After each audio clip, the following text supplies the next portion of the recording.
Now we're going to get down to the nitty-gritty of what Indians are all about.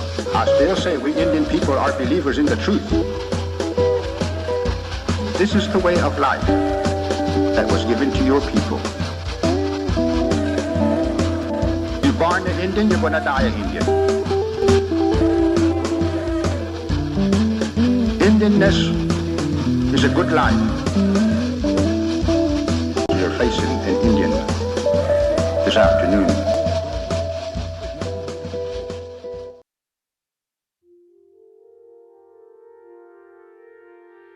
My name is Mark Williams, and I am a Choctaw filmmaker. I am Oklahoma and Mississippi Choctaw. Well, I've always kind of been able to be creative and write when I was little, so I started writing short stories way back then. But it wasn't until I got older, I wrote my first script, 2006, so it's been a very long time. Wrote a short script, sent it off to a screenplay contest, did pretty good. And then around the same time, I made a short film. And this kind of, at the time, really wasn't taking everything too seriously. I was just wanting to just kind of have fun with it. So I had my friends and family, they were involved in it. It was like a $200 budget, so it wasn't a very big deal. I handed it over to some people, and mostly family, get a phone call from Tulsa, Red Fork Film Festival. And they called me and said, "Are you the director of this film?" It's called The Dare. And so I said, "Yeah." And they said, we want to show it in our film festival. Never been to a film festival before, but so I agreed to do it. And again, like a $200 budget film. Didn't know what to expect. I walked there, and they had a bigger budget film before mine. Johnny Depp was in it, Marlon Brando, a movie called Brave, I believe. Never got distribution, so I don't think but it was a native film. And so crowd was packed. It was a packed audience, and then I started getting a little nervous about it because mine was right after a movie by Johnny Depp, but it was a horror film that we put together, and it got all the reactions I was hoping for. You know, the jump scares, the screams. So I started watching people in the audience, and people was kind of looking away and covering their eyes, and so at that point, seeing that audience reaction is kind of what got me hooked. I wanted to do more of it, so I just started studying film more. I've never been to film school, so this was kind of my film school. Just making more short films, kind of making mistakes, but still trying to get better. So the project started getting bigger, budget started getting a little bigger, to the point around 2012, I started making documentaries. And so now I still do narrative films, but a lot of documentary work as well. Whatever inspires me, I think is going to inspire other people, especially when it comes to culture. So about 2 years ago, I did a stickball film for the Choctaw Nation. So I learned a lot about Choctaw stickball, the history of it and what it means to us. So growing up, I didn't play stickball. It just really wasn't as popular as it is now. So I'm always trying to learn more about it. And I always wish it was kind of around when I was younger so I could have played. But now that it's popular with the Choctaw communities, seeing the younger kids really get into it kind of inspires me. So with going with the two sisters, every time I'm filming a stickball game or doing a cultural event for Choctaw Nation, they're always there. I always see them participating. You see their social media posts. They're always wanting to learn more, and they kind of got a late start to this as well. So for me, it was just trying to share their story, and hopefully it would inspire others to kind of follow their lead, kind of learn more about your culture, your language, these games. And so it's an ongoing process. We're still shooting it right now. It's kind of developing. And so as the story is developing, as we're shooting, it's kind of taking its own path right now.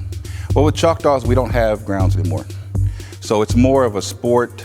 They call it the little brother of war. So with Choctaws, it was something that they would use to, instead of going to battle, instead of going to war with other tribes or communities, they would play stickball.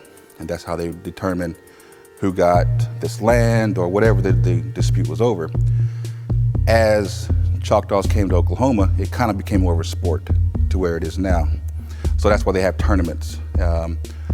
These two girls play for Choctaw Nation. They have their own stickball team called Tushkahoma. And so they travel to Texas, they travel to Mississippi for the World Series of stickball. They play the Chickasaws, the Cherokees, so they're always playing all year round. And so it's not really a league, but it's a team, it's a travel team, I guess.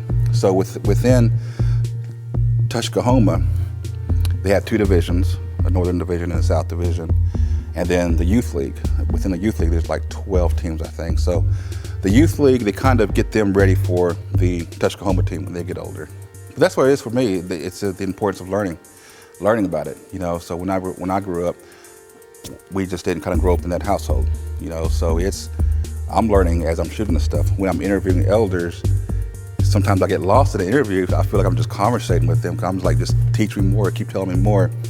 Before I know it, I'm like, oh yeah, I'm supposed to be filming you. And so it's a lot of fun. It's a lot of fun for me, learning the culture. And I'm still, you know, I used to speak Choctaw a lot better when I was younger, kind of lost it over the years. So now I'm trying to get that back. And so for me, that's what it's about, is trying to share our culture. As a storyteller, this is kind of what I do, trying to find the stories that help share that. I think it is important for especially Native filmmakers, to tell our own stories. You know, sometimes there's certain things that you can talk about, some things you can't talk about, and you got to be sensitive about that. You know, you got to respect that.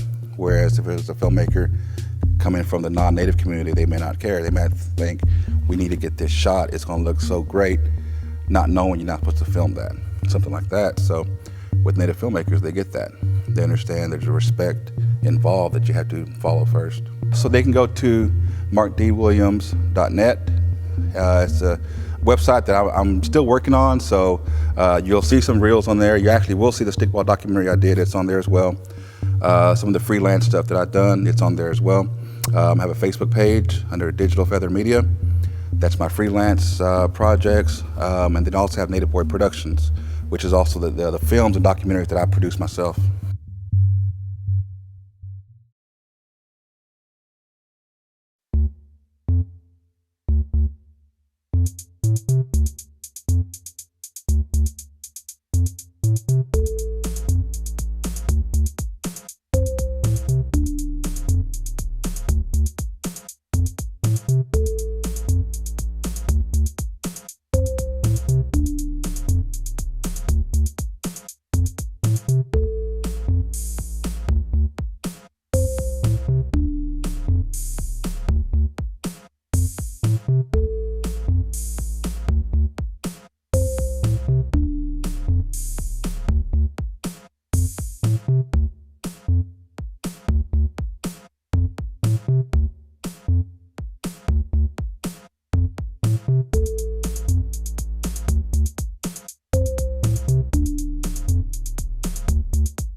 The Department of Health became aware of the coronavirus approximately a month ago, and that there was a virus that was tracking through China at a very alarming rate, and that it was going to be headed towards the rest of the world.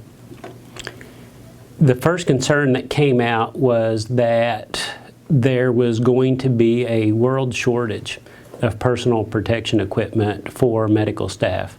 A shortage of masks, a shortage of gowns, a shortage of gloves.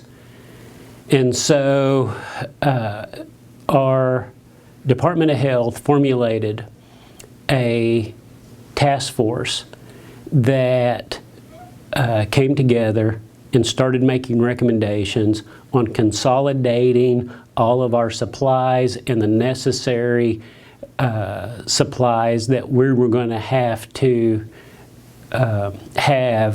in order to meet this challenge.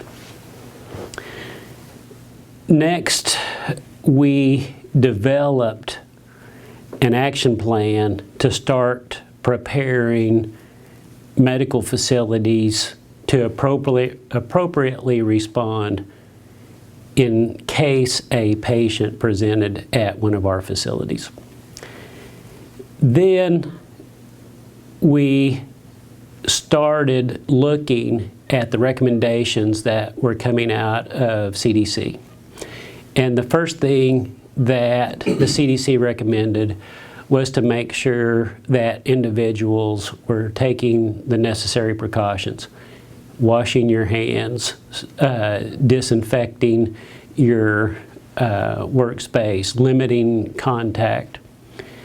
And so we really started focusing our environmental services and our housekeeping on gathering the appropriate supplies to disinfect all of our facilities, all of our public areas, start teaching staff how to appropriately wash their hands so that they can not only protect themselves, but also protect our patients. As this virus started hitting the United States and tracking into Oklahoma, the Principal Chief Hill asked for there to be a task force made up of the leadership of the tribal government.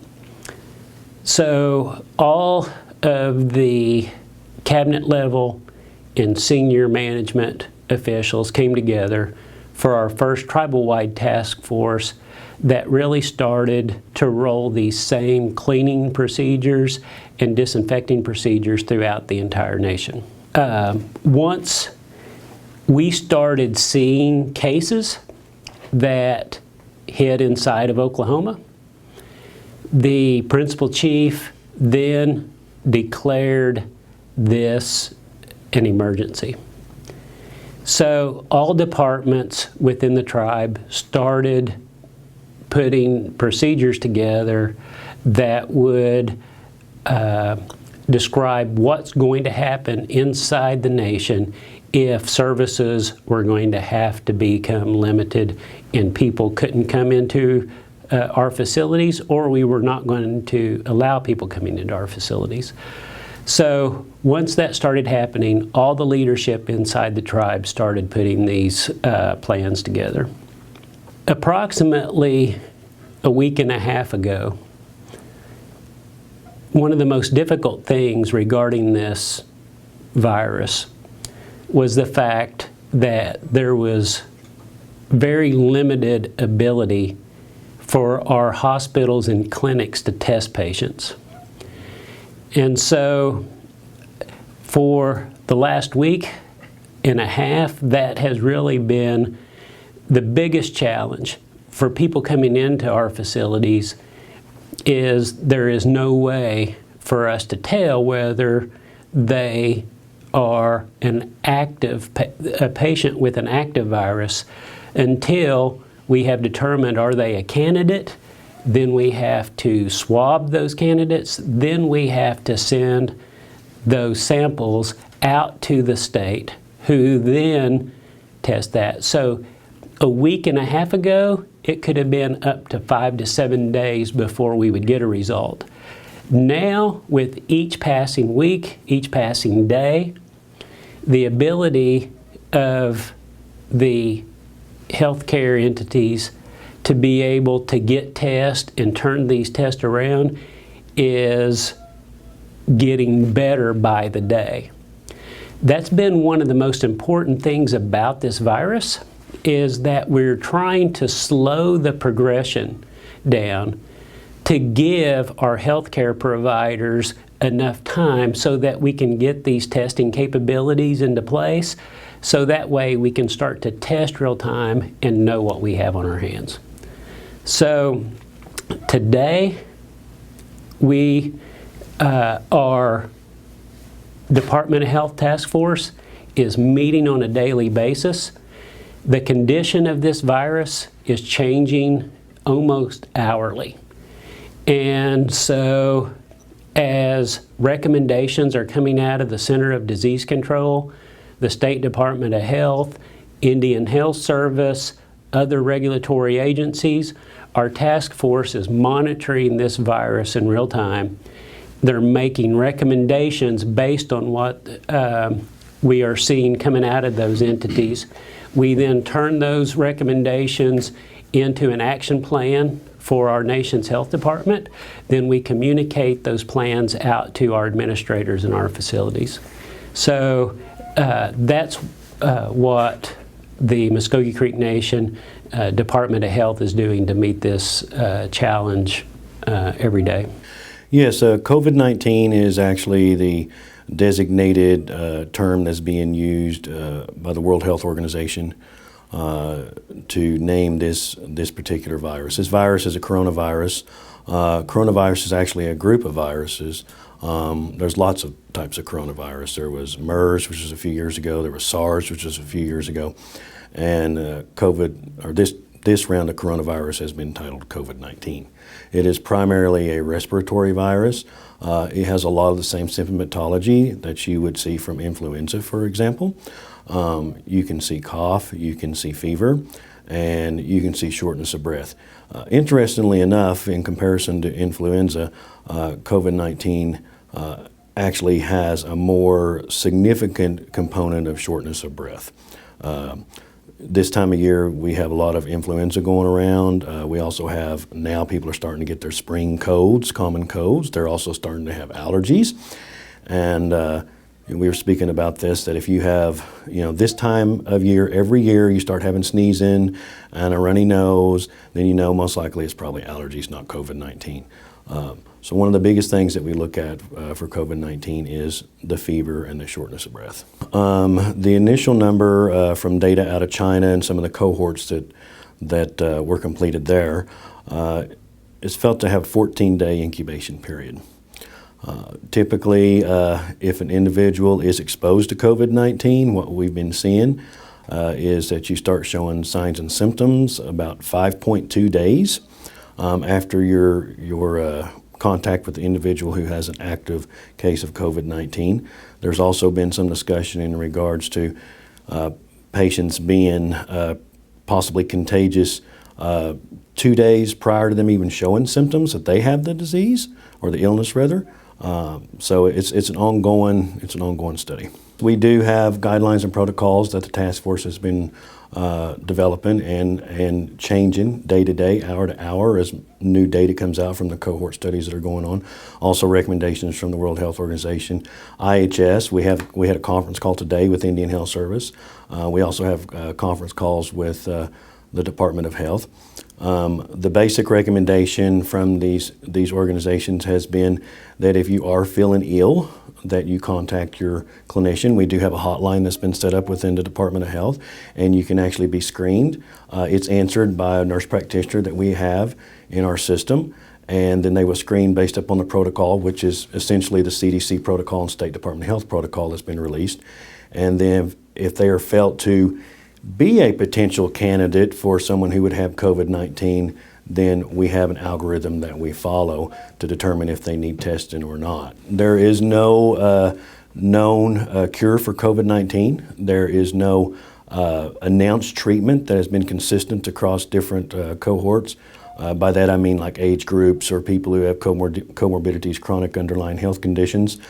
There have been some interesting reports come out from the British Journal of Medicine that the CDC and World Health Organization have released in regard to some potential utilization of some medications that were actually developed to treat malaria. Have been around for a long time, but there has not been any official recommendation. Right now it is essentially supportive care, just like you would with influenza or some other type of virus. Of course, if it gets to the point to where you have significant shortness of breath and you end up developing pneumonia because it's primarily a lower respiratory tract illness, then there's always the potential a patient may have to be put on a ventilator for supportive care, but the vast majority of cases, that's not going to be the case. As we mentioned earlier, conditions are changing by the hour. The task force is actually meeting right now. The latest recommendations coming from CDC and from the American Hospital Association is that no elective surgeries should be done inside the hospital, and that child visits, any kind of health maintenance type of visits for care, not be performed at this time. So our task force is currently looking right now at canceling all routine dental, optometry, physical therapy, patients that are in for routine care, and only focus on those urgent care type of visits right now. Once we make the determination that we're going to start canceling appointments, we're going to start calling these patients. Okay. So that's going to be first and foremost. The second thing that'll happen is we're looking right now at our pharmacy system, and that we have, with our new software, a mechanism to turn on automatic refills. And so one of the most important things for our patients to do right now is to try to take their medication and stay as healthy as they can. And we're going to try to get these refills automated and sent out to them just as efficiently as we can. So that'll be another way that we'll be closely communicating. As we cancel patient visits, that is going to free up some staff to be able to do things like doing more phone calling and following up on patients and so forth. But if someone shows up at the clinic, we're going to be prepared to do that. We're trying to post all of this information as it comes out on our Department of Health Facebook site, and everything that we're posting on our Facebook site and through the Department of Health should have a link straight to the tribe's Facebook site and main web page as well. So we're trying to find as many avenues as we can right now to get this information out. Currently, right now, every employee that walks through the building, the first thing we do every morning is take their temperature. And so all employees are being funneled through one entrance into the facilities, and we take their temperature and check them off for the day. Second thing is we have really enhanced all of our cleaning protocols. So there's only one thing to do to stop the spread of this disease, and that's by not spreading it. So the same recommendations for patients are the same recommendations for employees. Wash your hands a lot, avoid social contact, clean and sanitize your area, and do all of these things. So for our staff, that's just a few of the things that we're doing right now, and then also limiting the number of people that's walking into our facilities. We can collect specimens. It's very similar to if anyone's had a flu swab. Basically, we take what's called a Dacron swab, which is a synthetic swab, and we put it in the nair, and then that is sealed up. It's put into a type of specimen for viral collection, and then that is sent off. We are currently looking at a variety of different companies. We of course have our own contract with an outside vendor that we use. The state's also been available more so recently with picking up the specimens to do the testing. We've also talked to a couple of other smaller companies, so we have lots of different options now, and it changes every day. And what can I do to protect myself? Wash your hands. Don't touch your face. That's difficult for a lot of us. I would say make sure your phone screen is clean. A lot of us, especially the younger generation, they touch their phone constantly, and then they touch their face, and they've laid their phone here and there.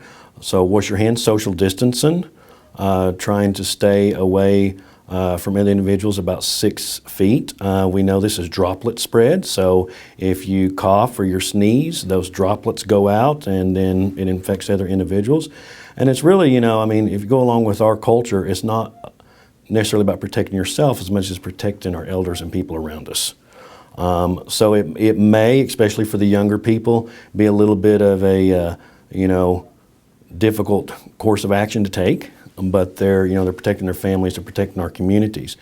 And one thing I would remind people is that, there's 8 billion people in the world, there's 200,000 positive cases. In the state of Oklahoma, there's 6,500 positive cases within the United States. There's 29 in the state of Oklahoma. So we need to do what we call flatten the curve, which means try to stay home, try to keep yourself healthy, don't overwhelm the emergency rooms, because then we're unable to take care of individuals who are having a heart attack or a stroke or babies. Or if you need to go to the emergency room, we're always there 24/7. But if we can just delay that spread by even 2 weeks, it'll have a significant impact on the tribe and our communities. But the way the virus is made up, it has a capsule on it that is actually destroyed by soap and water because it gets saturated. Wash your hands for 20 seconds. Make sure you rub right here and especially in between, because people miss that. We all do. And sing happy birthday twice. Pick your favorite song that lasts for 20 seconds and sing that. I mean, it has to be consistent. 15 seconds is not going to do it. 30 seconds it's not going to hurt you. But 20 seconds is what the CDC recommends. For all of our employees who have concerns because they may have been on travel or they believe that they have been contaminated or exposed, we have an employee health nurse number set up that is 918-578-3600. And for the general public and our citizens and our patients, we have a COVID-19 hotline number, and that number is 918-758-3550. The conditions on this virus is changing rapidly, and as Dr. Beats said, we're trying to flatten this out.